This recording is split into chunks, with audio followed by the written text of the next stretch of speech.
Komisioni Qendror i Zgjedhjeve refuzon të mbajë përgjegjësi lidhur me problematikat e referuara nga qytetarët dhe partitë politike për zarfet e diasporës, të cilët nuk janë dorëzuar tek emigrantët sipas rregullores. Sipas kryekomisionerit Ilirian Celibashi, pa u finalizuar procesi, KQZ nuk merr dot asnjë mas në raport me kompaninë e kontraktuar të shërbimit postar DL.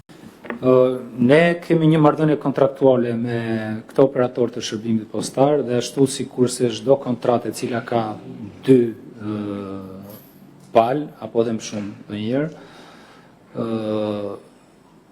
do të vlerësohet në përfundim të afatit të kësaj kontrate dhe kur ky proces të përfundojë, ne do të ulemi me ballë për ballë me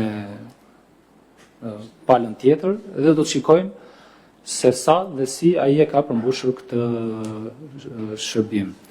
Megjithatë, kryekomisioneri pranoi situatën problematike, ndërsa dha zyrtarisht shifrën e zarfeve që nuk janë dorëzuar ende tek zgjedhësit, edhe pse afati përfundon brenda 2 ditësh. Rreth 21.000 zarfa janë zarfe të cilët nuk janë shpërndarë akoma. Domethënë, DL nuk ka mundur t'i shpërndajë akoma. Domethënë, o janë në zyrat e tyre, o janë në proces, janë në zyrat e DL-s.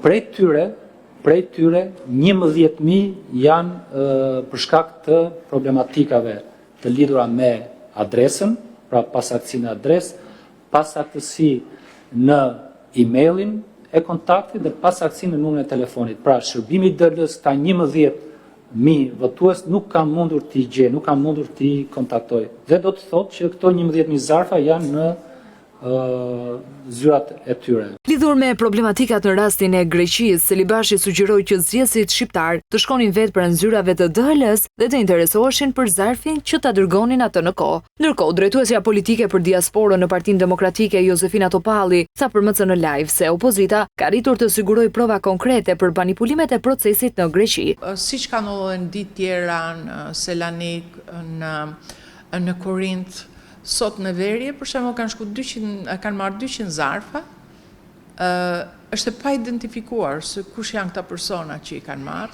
nuk ka një protokoll, nuk kërkojnë një identifikim, dhe këto po plotësohen, më shkruajnë edhe në përparqe. Po kjo është një alarm i përsëritur gjatë gjithë kësaj periudhe që faktikisht në fakt e ka cënuar tërësisht integritetin e procesit të zgjedhjeve në mënyrë të veçantë në Greqi.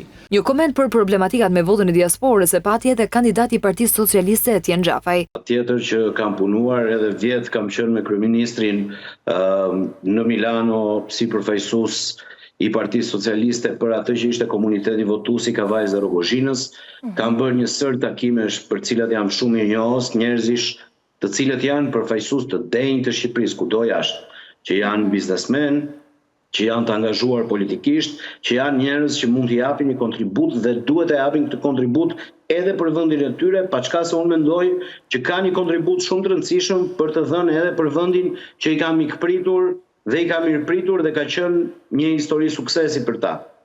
Kreu i KQZ nënvizoi se numri i kallëzimeve deri më tani ka kaluar 130 në raport me krimet zgjedhore, ku shumica janë të regjistruara nga SPAK dhe të depozituara nga parti politike, qytetar, policia apo institucione e organizma të tjerë. 8 nga këto kallëzime, tha Celibashi, janë regjistruar nga vetë SPAK.